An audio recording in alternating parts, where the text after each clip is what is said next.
Hello મિત્રો, બજારમાંથી મળતું 20 કે 25 રૂપિયાનું શરબત તમે ઘરે 5 જ રૂપિયામાં સરળતાથી તૈયાર કરી શકો છો. તો સંપૂર્ણ વિડીયોમાં જોઈએ અને બનાવવાની રીત પણ જાણીશું. જો હજી સુધી તમે તમારી રસોઈ યુટ્યુબ ચેનલને સબસ્ક્રાઈબ ન કરી હોય તો સબસ્ક્રાઈબ કરી દો અને બેલ આઇકન પણ દબાવી દેજો.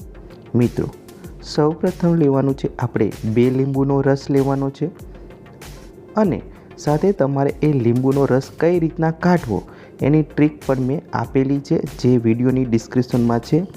સાથે આપણે 1 ચમચી છે એ સ્પૂન છે એ આપણે સોડા લેવાનો છે ખાવાનો, જેને ઇંગ્લિશમાં કુકિંગ સોડા આપણે જે કહીએ છીએ, બરાબર, જે ફૂડ માટે સામાન્ય આથો લાવવા માટે આપણે ઉપયોગમાં લઈએ છીએ. હવે આપણે 1 ગ્લાસ જેટલું કોઈ એક પાત્રની અંદર પાણી લઈ અને 3 ચમચી જેટલું ખાંડ નાખવાની. માત્ર હું તમને 1 જ ગ્લાસનું શરબત બનાવવાની રીત શીખવાડું છું મિત્રો, ખાસ ધ્યાન રાખજો. 1 જ ગ્લાસ સરસ રીતે કેવી રીતના તૈયાર કરી શકાય. હવે આ ખાંડને છે તમારે ધીરે ધીરે ઓગાળી નાખવાની છે.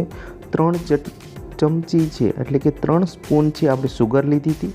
હવે બ્લેક સોલ્ટ એટલે કે કાળા નમક અથવા તો આપણે સંચળ પાવડર છે એ થોડું લેવાનું છે સ્વાદ મુજબ, જેને પણ ઓગાળી નાખવાનું છે, બરાબર. અને જે આપણે કુકિંગ સોડા છે એને પણ છે ઓગાળી નાખવાનું છે.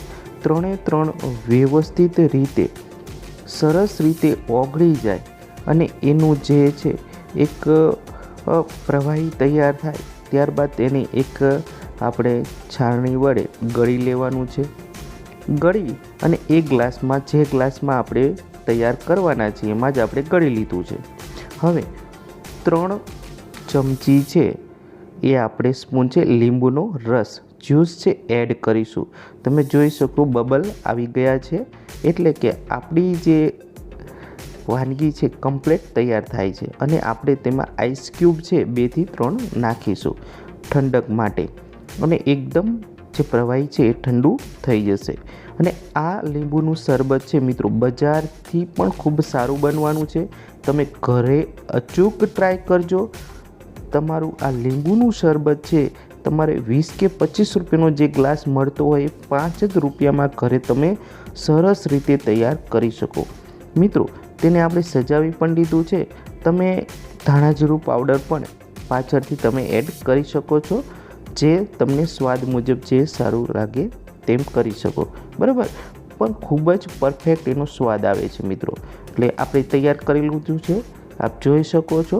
જો તમને આવી રસોઈ બનાવવી ગમતી હોય, કોઈ પણ પ્રકારની ટ્રીક રસોઈની જાણવી હોય, અને આપણે અત્યારે હાલ ઉનાળો ચાલે છે તો ઉનાળાની અંદર તમે મહેમાનોને પણ આ રીતના તમારું ઘરે જ બનાવેલી લીંબુ શરબત તમે પીરસી શકો છો, આપી શકો છો.